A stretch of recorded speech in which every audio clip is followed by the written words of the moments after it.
Good evening, fellow Toastmasters.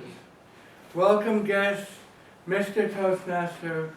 Tonight I'm going to speak about vocal resonance and share with you two exercises to help you achieve this in your own voices. This happens to be the second of the two exercises, which I hope you'll participate in. Look how nervous everybody got. Oh. First of all, what is vocal resonance? It's simply the amplification of sound, the reverberation of sound, or you might call it the vibration of sound. Recently, I've had to draw back on years ago my old theater training and vocal production, and they always told us to focus the resonance in what we call the mask of our faces, as opposed to the throat. So if I focused, I'll trip over this cord and die probably. If I focused the resonance in my throat, it would sound something like this. Good evening, fellow Toastmasters. As opposed to the mask, it would sound like this. Good evening, fellow Toastmasters. My name is Reed. You can hear the difference. There's two reasons why we focus resonance in the mask.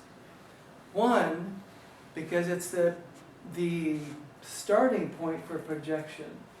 Two, if we focus resonance in our throat, it can damage our vocal cords. Let's start with the first exercise. First, a word on these exercises. They're not to sing or sound pretty. It's simply just to start the beginning of the vibration and the mask of your voice. Also, I'm just going to demonstrate, so you don't have to do it. If you want to join in, great. Otherwise, I'll just give you instruction after if anybody's interested. The first one is really very simple. You choose a word that ends in ng, like sing, ring, ding, and you just sustain the ng sound after that. For example, the word ring. Ring. I hear no one doing it. If you sustain the sound, you will start to feel the vibration in this area.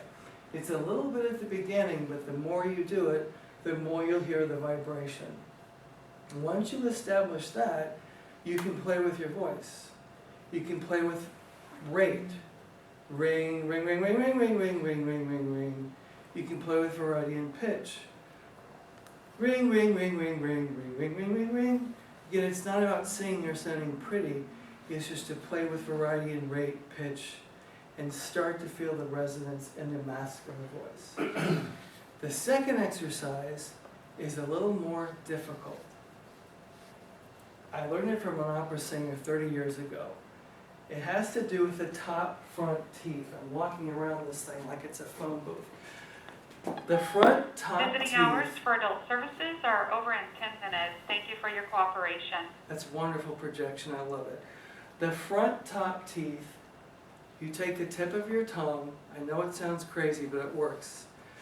You're starting, Marion. I'm so proud of you.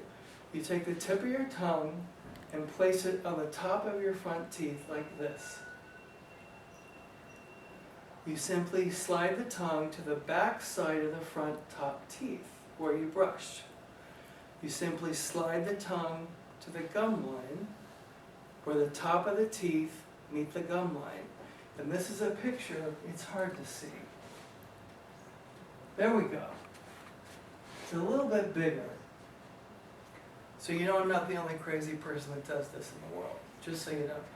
Once the tip of the tongue is in that area, all you do is talk. Hi, Jeffrey. Hi, Ann. You don't even have to speak loudly. But when your tongue is in that position, the vibration starts in that area. You can't hurt your voice. The other thing it does is it's awkward at first. It feels like you have a fish. Can you understand me? Mm-hmm. Yeah.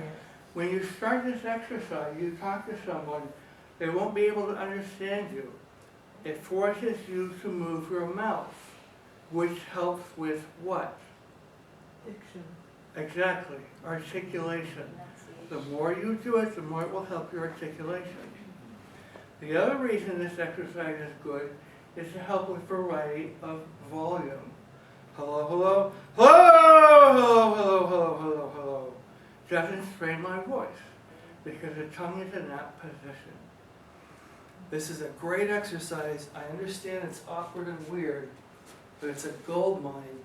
Once you start doing it, it's weird, but you keep working it and keep working it. It does great things for the voice. So tonight I've shared with you information about resonance and how to build that in your own voice.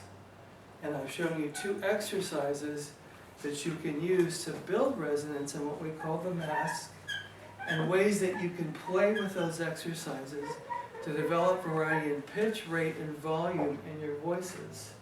So I encourage you to use exercises. These exercises are exercises like these to tap into and embellish the gems of variety that I believe we already naturally have in our own voices. Mr. Toastmaster.